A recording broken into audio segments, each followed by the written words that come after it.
കശുവണ്ടി വികസന കോർപ്പറേഷൻ അഴിമതിയിലെ കോടതിയലക്ഷ്യ കേസ് ഹൈക്കോടതി അടുത്ത ബുധനാഴ്ച പരിഗണിക്കാൻ മാറ്റി. കേസിൽ സർക്കാരിന്റെ മറുപടിയിൽ വാദം കേൾക്കും. ഡയറക്ടർ ജനറൽ ഓഫ് പ്രോസിക്യൂഷൻ സർക്കാരിന് വേണ്ടി ഹാജരാകും. കേസിലെ പ്രതികളെ വിചാരണ ചെയ്യാൻ അനുമതി നൽകാനാകില്ലെന്ന് സർക്കാർ കോടതിയിൽ സത്യവാങ്മൂലം നൽകിയിരുന്നു. കൊച്ചിയിൽ നിന്ന് അഹമ്മദ് മുസ്തഫയാണ് വിവരങ്ങൾ നൽകാൻ ചേരുന്നത്. മുസ്തഫ, വിവരങ്ങൾ.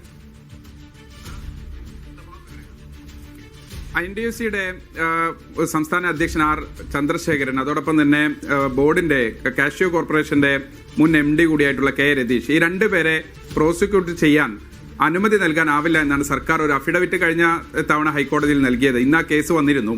ഹൈക്കോടതിയിൽ അത് സംബന്ധിച്ച് വിശദമായ വാദം കേൾക്കേണ്ടതുണ്ട്. അതുകൊണ്ട് 17-ാം തീയതിയിലേക്ക് കേസ് മാറ്റാനും അതോടൊപ്പം തന്നെ അന്ന് ഈ വിഷയത്തിൽ വളരെ വിശദമായ വാദം കേൾക്കുമ്പോൾ പ്രോസിക്യൂഷൻ DG തന്നെ നേരിട്ട് ഹാജരായി അക്കാര്യത്തിൽ ഒരു വിശദീകരണം നൽകും. എന്തുകൊണ്ട് അനുമതി നൽകാൻ കഴിയില്ല എന്നത് സംബന്ധിച്ചുള്ള ഒരു വിശദീകരണം.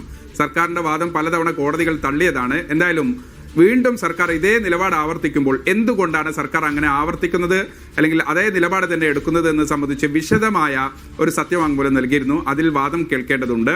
എന്തായാലും 17-ാം തീയതി കോടതിയിൽ ഡയറക്ടർ ജനറൽ ഓഫ് പ്രോസിക്യൂഷൻ തന്നെ നേരിട്ട് ഹാജരാകും. അതിനുവേണ്ടി ഇപ്പോൾ കേസ് മാറ്റിയിട്ടുണ്ട്. അന്ന് 17-ാം തീയതി കേസ് ഹാജരാകുമ്പോൾ ഇപ്പോൾ നൽകിയിരിക്കുന്ന അഫിഡവിറ്റ് സംബന്ധിച്ച് വളരെ വിശദമായ വാദം നൽകും. കോടതി തന്നെ ചില വിമർശനങ്ങൾക്ക് നേരത്തെ തന്നെ ഈ വിഷയം സംബന്ധിച്ച് ഇടയാക്കിയതാണ്. കോടതിയുടെ വിമർശനം ഉണ്ടായതാണ്. എന്തുകൊണ്ടാണ് സർക്കാർ അഴിമതിക്കാരെ സംരക്ഷിക്കുന്നത്, അങ്ങനെ ഒരു നിലപാട് സർക്കാർ എടുക്കില്ല എന്നാണ് മനസ്സിലാക്കുന്നത് എന്നതുൾപ്പെടെയുള്ള വിമർശനം കോടതിയുടെ ഭാഗത്തുനിന്നുണ്ട്.